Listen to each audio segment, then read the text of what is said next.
Oke, Bismillahirrahmanirrahim. Assalamualaikum warahmatullahi wabarakatuh. Para pemirsa, pendengar Radio Sabila Rosyad, selamat siang. Hari ini terutama kita ingin berbincang-bincang dengan Pak Haji Nur. Mungkin nama lengkapnya Pak Haji Muhammad Mutaqi. Tapi sebelumnya apa kabar Pak Haji? Alhamdulillah ya. Alhamdulillah baik. Datang jam berapa ya? Semalam atau kemarin? Ke Ciamis datang jam 10 malam. Jam 10 malam. Tapi lancar ya Pak Haji ya? Tadi datang ke sini jam 9 lihat situasi di sini. Situasi di Santai aja. Ya, ini Pak Haji Nur merupakan pembina Yayasan Sabila Rosyad. Sabila Rosyad sendiri punya 4 lembaga ya, Pak Haji ya. Nah, boleh sedikit Pak Haji untuk lembaga pengantar lembaga apa aja yang ada di Sabila Rosyad nih Pak Haji? Di Sabila Rosyad alhamdulillah sekarang kita sudah ada lembaga pendidikan formal, yang ada PAUD, ada Sanawiyah, dan ada lembaga pendidikan pesantren. Jadi dari lembaga ini ada beberapa yang kita lakukan, misalnya aktif, saya sebagai pembina dan keluarga sendiri ingin menjadikan lembaga ini takdir Al-Quran, tetapi berwawasan pengetahuan juga, karena sekarang kan bagaimana di dalam Al-Quran ilmu itu juga keimanan itu juga harus disertai dengan ilmuwan. Jadi keimanan tanpa ilmu itu juga bisa jadi seperti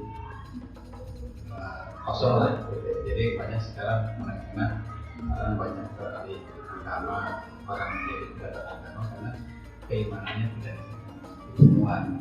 Keimanan tidak diselesai dengan ilmuwan. Tadi baru program tahfidz ini. Ya, kemudian programnya tahfidz, pembelajaran tahfidz, kita ada kitab juga, kita beri juga. Cuma kita ingin kitab berinya walaupun yang diajarkan klasik, tetapi metode pembelajarannya digital. Sudah lebih modern ya, mengikuti zaman. Harus mengikuti zaman. Terus pembelajaran sekarang kan sudah ada pembuktian dari Al-Quran dengan sains. Bukan hanya Al-Quran saja, hadis-hadis Nabi, perilaku Nabi sehari-hari itu juga sekarang sudah banyak terbukti dengan sains, dengan pengetahuan yang membuktikan benar. Banyak sekarang ilmuwan gitu ya yang tidak tahu ilmu agama Islam gitu ya, tapi begitu menemukan sesuatu di dalam Islam gitu ya, kemudian dibuktikan ternyata malah pembuktian empirisnya membuat saya bisa masuk Islam. Jadi justru ilmu dulu. Jadi ada dua pola, ada iman dulu, kemudian ilmu. Jadi terus ada orang, kalau tadi Pak Haji kan saintis itu ilmu dulu, kemudian baru beriman gitu ya. Karena kan di dalam Al-Quran juga ada orang-orang yang beriman, atau bagi orang yang berakal. Jadi akal itu kan kaitannya dengan keilmuan. Jadi ya sama juga bersyariah juga kan berilmu gitu ya. Kalau tanpa ilmu juga syariahnya tidak akan apa. Ya, di dalam hadis kalau tidak salah juga ada kalimat seperti ini Pak Haji, siapa yang nambah ilmu tapi tidak nambah iman, ketakwaan, tidak akan menambah kecuali jauh dari Tuhan. Masih nyambung nggak kira-kira ya? Jadi pokok dasarnya adalah iman tadi ya, meskipun langkah menuju iman bisa empiris, pengetahuan dulu, pengalaman, kemudian menemukan. Kan inti iman itu percaya. Sekarang bagaimana percaya kalau misalnya dasar keilmuannya nggak ada. Sekarang banyak orang beragama tetapi tidak paham agama. Kan agama itu dimulai dari sisi ketuhanan. Sekarang orang membuktikan bahwa dia percaya sama Tuhan itu kan harus dari hati juga, dari hati juga. Sekarang banyak orang yang yang tidak beragama, dia mereka sebenarnya kalau tidak bertuhan gitu ya, tidak beragama, tidak bertuhan, tapi menurut saya sebenarnya mereka itu bertuhan. Tidak ada orang yang tidak bertuhan. Itu pandangan saya. Ya. Kenapa? Coba kita lihat sekarang. Tuhan itu kalau kita definisikan itu sesuatu yang mempunyai kekuatan, ya, kekuasaan, kekuatan. Nah, kekuatan atau kekuasaan Tuhan itu absolut. Ya, dan setiap orang pasti percaya dengan kekuatan, pasti percaya dengan kekuasaan. Ada orang yang berkuasa selain dia. Cuman sekarang bagaimana orang menilai bahwa kekuasaan itu absolut atau kekuatan itu absolut? Atau kekuatan itu tidak terbatas? Kekuasaannya absolut, kekuasaannya tidak terbatas. Semua orang percaya ada kekuatan yang absolut, ada yang kekuasaan yang tidak terbatas. Kekuatan yang tidak terbatas. Semua orang percaya pasti. Mau ilmuwan, mau orang kecil, mau orang juga. Cuman kan orang tidak menyadari siapa yang kekuatan absolut itu, ya. Siapa yang punya kekuatan absolut? Tentara yang di Koramil, dia turut sama Dan Ramil. Kenapa? Karena Dan Ramil punya kekuasaan buat dia. Oh iya. Buat kekuatan memerintah kuasa. Tetapi di atas Dan Ramil ada Dandim. Ya. Nah sekarang yang petugas kerap Ramil kalau disuruh sama Dandim, disuruh sama Dan Ramil, dia pasti pilih Dandim. Iya. Dan Dan Ramil, dan Dan Ramil tidak mungkin melarang stafnya untuk tidak turut sama. Terus itu sampai Pangdam, sampai Panglima Angkatan Darat, sampai kepada Panglima TNI, ya. Panglima TNI itu kekuatan paling tinggi, kekuasaan paling tinggi di tentara misalnya. Tapi siapa yang akan Presiden? Artinya dia tidak absolut, ya gitu. Masih terbatas. Presiden juga sama aja, tidak absolut. Tapi kadang-kadang manusia mentuhankan kekuatan itu, kekuatan dengan ketentaraannya, kepangkatannya, dia sehingga kadang-kadang mentuhankan pimpinan, saking takutnya kan, saking takut. Jadi dia sudah punya Tuhan, termasuk juga mungkin orang yang tidak beragama, agnostik. Dia tahu bahwa itu ada kekuatan, nggak mungkin. Ketika dia sakit, dia tahu bahwa dia tidak beragama. Jadi sebenarnya kalau saya lihat itu semua orang percaya. Pada dasarnya semua orang percaya dengan Tuhan karena ada kekuatan yang lebih besar dari itu. Kalau saintis juga banyak yang tidak beragama. Kenapa? Karena kan tubuh manusia beredar dengan sendirinya. Mungkin ahli fisika misalnya kan gitu. Banyak yang tidak karena makin lama ditemukan ilmu pengetahuan, makin lama makin digali sehingga banyak orang yang tidak beragama. Tapi kalau ahli fisika misalnya ditanya yang paling panas, api yang paling panas di mana? Matahari misalnya. Paling panas. Tapi ada nggak panas yang lebih panas dari matahari? Secara logika tidak ada. Kenapa? Karena panas itu tidak ada batasnya. Bisa kita katakan misalnya panas matahari 16.000 derajat misalnya. Tapi kan bisa aja kita katakan bahwa ada juga yang lebih panas 17.000 derajat. Apa barangnya gitu kan? Nah terus siapa yang menciptakan panas? Yang dingin, yang menciptakan gelap, yang menciptakan terang. Ada satu fenomena ilmiah yang tidak pernah terpecahkan. Siapa yang bisa mendefinisikan waktu? Siapa yang bisa mendefinisikan waktu? Artinya aja, waktu itu artinya apa? Orang hanya berbeda waktu itu adalah tapi mendefinisikan secara ilmiah arti waktu itu. Waktu itu makhluk bukan? Kenapa? Gaib misalnya kan gitu kan? Padahal itu diserap waktu masa lalu, masa sekarang, masa depan. Tapi definisi waktu itu. Nah, siapa yang memiliki waktu? Artinya yang memiliki waktu itu adalah kekuatan absolut. Sekarang semua orang paham kalau kita bicara di diskusi. Adakah kekuatan absolut? Ada. Siapa? Pasti jawabnya Tuhan. Atau ketika dia sakit, dia percaya pada kekuatan yang lain. Nah, ketika sudah berbicara tentang kekuatan absolut itu tidak bisa dipersonifikasikan. Ya. Tidak, kalau dia dipersonifikasikan dengan makhluk, misalnya ada orang yang menyembah matahari, ada kan? Ada menjalan matahari. Dia mempersonifikasikan kekuatan matahari. Matahari itu juga bisa padam, gitu kan? Ya. Gitu.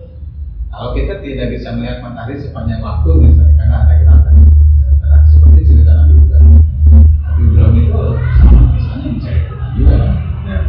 Mencari Tuhan, kemudian dia lihat matahari bersinar, wah terang, menyebabkan tumbuhan segala macam itu. Tapi dengan adanya malam matahari, akhirnya tidak bisa.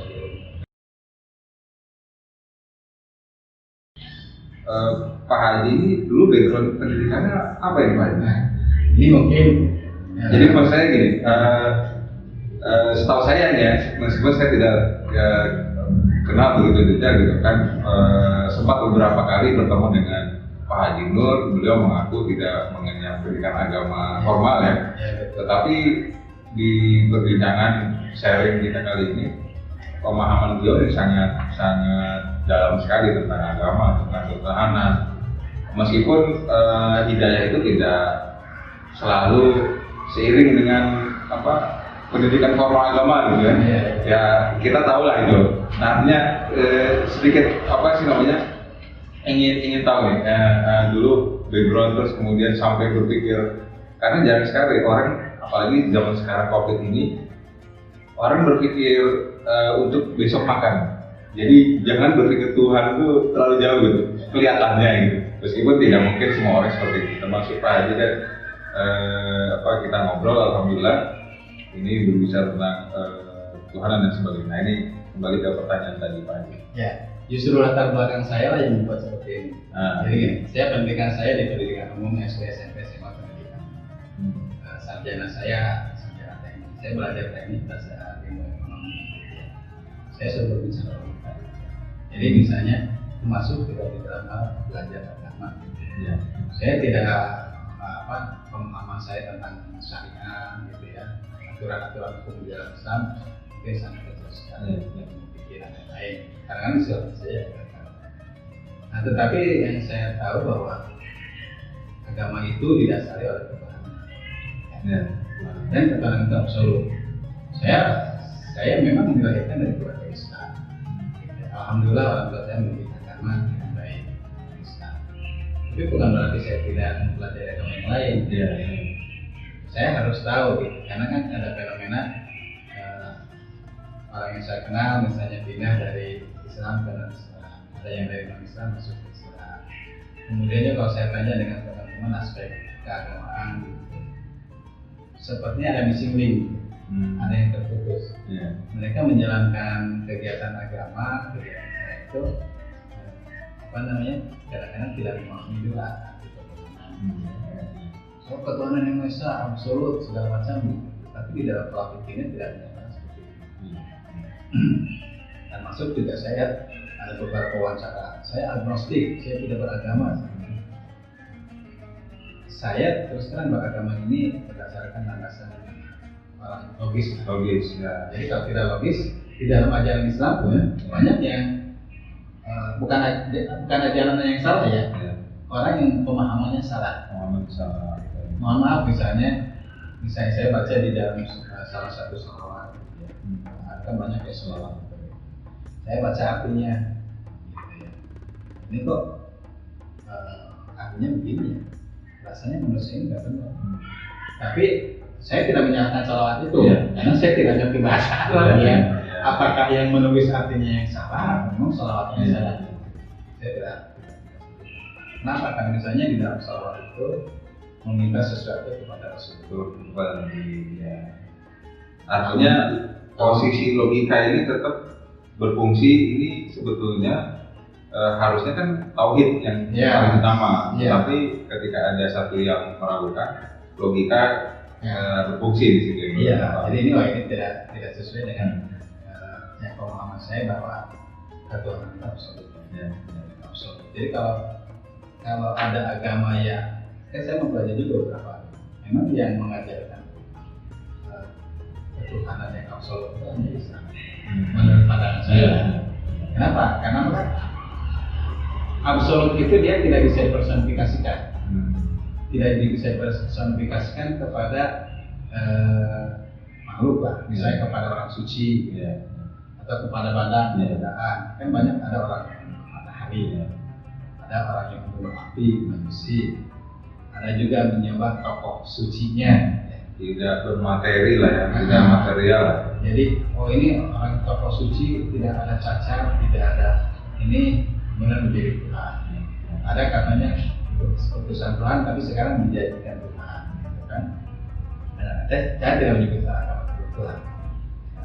Cuman kalau sudah dipersonifikasikan kepada sesuatu, apalagi kasat mata, apalagi kekuatannya hilang gitu ya, apalagi sudah tidak ada, itu tidak absolut. Nah jadi agama kita harus absolut. Nah yang saya temukan bahwa yang mengajarkan absolutisme kekuasaan, absolutisme kekuatan itu hanya pada Islam. Hanya di Islam. Kenapa? Karena Tuhannya tidak dipersonifikasikan. Tidak ada pembanding. Tidak ada pembanding. Hanya yang kita namakan Allah Subhanahu wa Ta'ala. 99 nama juga memperlihatkan kekuasaan absolut. Nah, kalau pola pikir itu sudah ada, gitu ya, saya yakin agamanya tidak akan kemana-mana. Karena kan begitu dia melihat agama A, agama C, agama A ternyata dia tidak absolut. Ini mempersonifikasikan para orang sucinya jadi Tuhan, gitu kan. Ternyata ini yang diajarkan oleh suci ini sebenarnya filsafat, filsafat teologis, tapi tidak. Filsafat teologis saja, tapi tidak teologis untuk dirinya, gitu kan. Ada kan agama seperti itu. Cuma kita katakan di dalam jalan Islam mungkin orang itu nabi kita. Nah, ada juga orang yang kekuatannya habis, tidak ada, gitu kan. Malah misalnya dihukum oleh manusia yang lain, gitu ya. Akhirnya kita tidak absolut, gitu.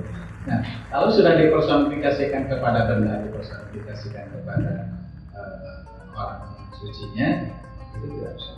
Kekuasaan Tuhan itu tidak dibagikan. Kalau sudah dibagikan, itu berarti tidak absolut, gitu ya.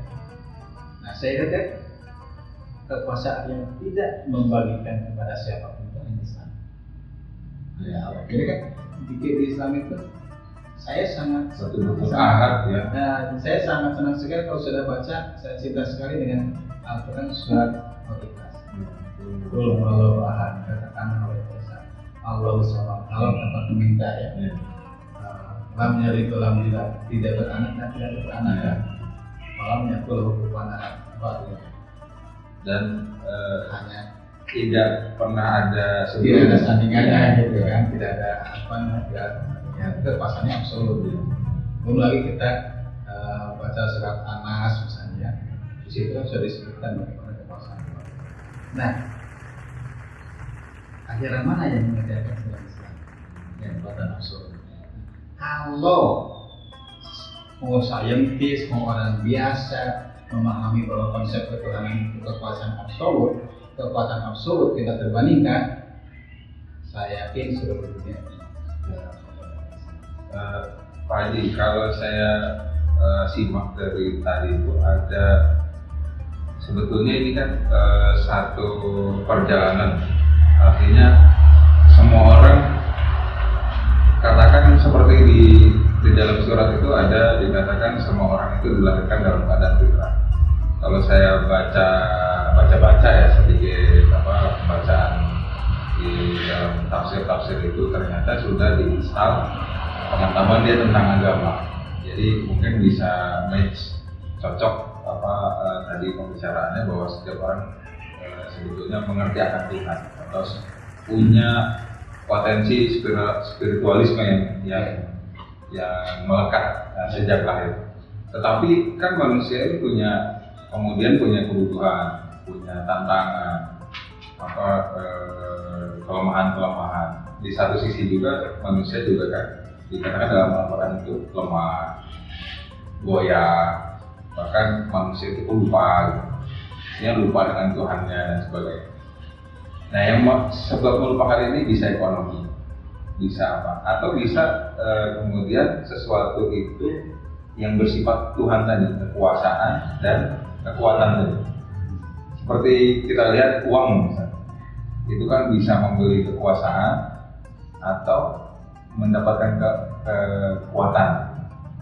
Artinya dalam posisi manusia diuji itu bisa sedang tidak ada uang ya, atau faktor ekonomi, atau justru sedang banyak uang. Nah, ini gimana untuk menimbulkan kesadaran itu? Ya, jadi gini, memang tetap istiqomah dengan saya nih di itu karena di dalam, jadi gini kan manusia itu ada punya akal, punya nafsu. Ya, siap. Kalau dia banyak mempergunakan akal, hal yang seperti itu tidak terjadi. Ya. Karena kan kemiskinan itu ujian. Ya. Kekayaan juga yang juga ujian. Kalau dia mempergunakan akalnya, bahwa ada kekuasaan nafsu yang mengatur, orang bisa kaya. Ya. Artinya ketika minta kepada yang maha kaya, kepada yang maha kuasa, kemudian berusaha, kalau tidak ada miskin. Kalaupun miskin, gitu ya, di dalam ajaran agama kita itu juga kemiskinan itu adalah anugerah. Anugerah itu artinya apa? Emang harus ada orang miskin sebetulnya, atau harus ada. Dengan kemiskinan dia akan menjadi sabar. Dengan kemiskinan dia akan surga. Walaupun juga kemiskinan itu meningkatkan kekuburan ya. Kekuburan kan tadi orang juga butuh makan, ada orang yang ujian. Tapi kan ketika berbicara ke arah sana, ada juga di situ ada nafsu. Orang yang banyak beragama karena diiming-imingi dengan uang, diiming-imingi makanan karena kemiskinan. Saya yakin orang itu tidak akan. Kenapa? Karena kan kalau sudah kita berbicara tentang ketuhanan, tentang kekuatan yang absolut, kadang-kadang kalau tidak di depan mata, tidak dikatakan kekuatan. Pak Haji, ini terkait dengan akal. Sebetulnya termasuk pada titik sampai pemahaman ini. Artinya orang itu tidak pakai akal atau tidak belajar. Kalau saya tidak, maksudnya melihat, ya.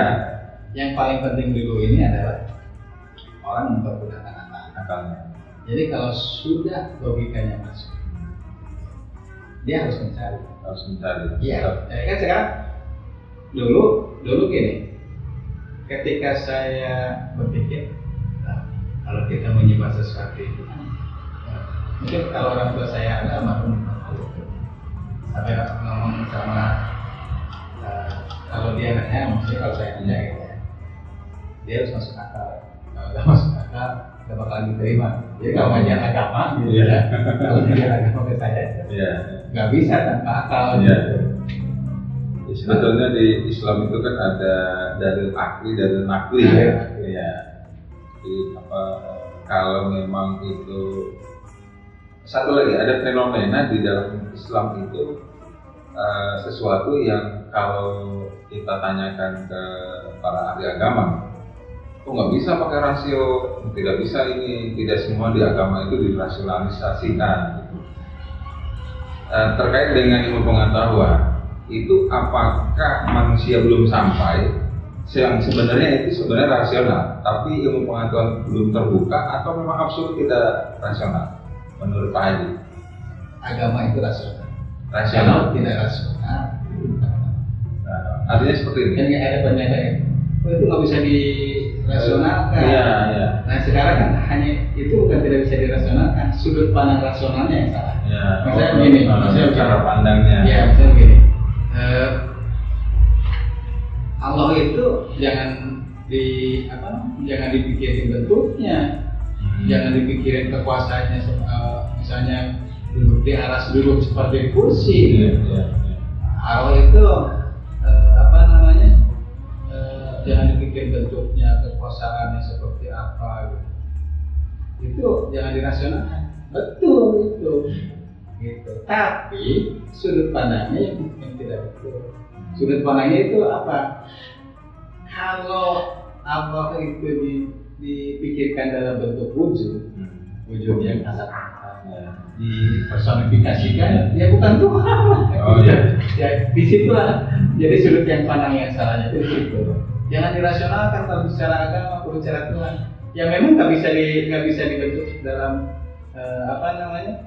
Tuhan itu seperti apa? Karena rasionalnya itu Tuhan itu tidak bisa bisa dibentuk, bisa tidak personifikasikan. Kalau dia dikatakan bentuknya seperti ini, kasat mata seperti pakai seperti cahaya ini, cahaya itu personifikasi, artinya tidak rasional. Nah, di satu lagi nih, di dalam Islam itu ada istilah ihsan.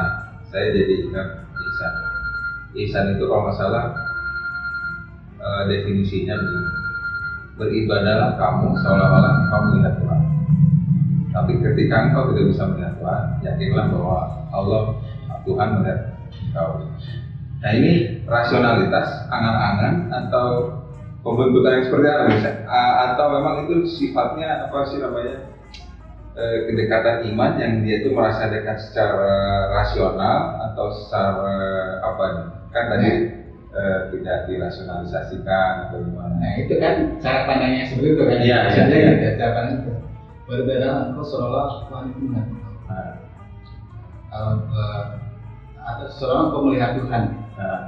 Yang melihat itu kan bukan dalam bentuk wujudnya seperti apa? Melihat bahwa ada yang maha kuasa. Jadi bukan melihat secara pandangan manusia lahiriah ya. Jadi gini, kita contohkan kan begini. Coba kamu ini apa namanya? Kita di luar, saya prajurit. Prajurit ya sama misalnya gitu ya. Di ruangan sebelah itu jenderal. Coba kita di ruangan walaupun kita di ruangan yang berbeda gitu, jenderal itu nggak melihat kita. Tapi apakah kita akan tempatkan yang di samping ruangan jenderal? Gitu kan. Padahal saya sendiri misalnya atau saya juga joget gitu kan. Kenapa saya tidak melakukan itu? Karena saya tahu di sebelah saya itu ada jenderal. Jadi saya akan bersikap sebagaimana sigap, siap, seolah-olah jenderal itu akan ada di keluar tiba-tiba. Jadi bukan melihat dengan di bayangannya tuh ada fisiknya jenderal atau gimana gitu. Jenderal itu nggak kelihatan sama kita. Tapi tahu bahwa jenderal kita tahu bahwa yang di sebelah itu jenderal punya kekuasaan yang besar, bisa memecat saya, bisa memukul, bisa mencaci maki saya. Gitu. Kalau saya berbuat tidak benar gitu kan. Konsekuensinya kan seperti itu. Kita tidak melihat Allah secara fisik, secara kasat mata. Tetapi apa yang kita lihat bahwa kita seolah melihat Allah? Allah itu absolut kekuasaan. Allah itu punya kekuatan yang maha kuat. Kalau kita dekat dengan Allah ridho sama kita, ya apapun yang kita inginkan seperti itu. Makanya ketika kita beribadah seolah-olah kita melihat Allah, bukan melihat fisiknya.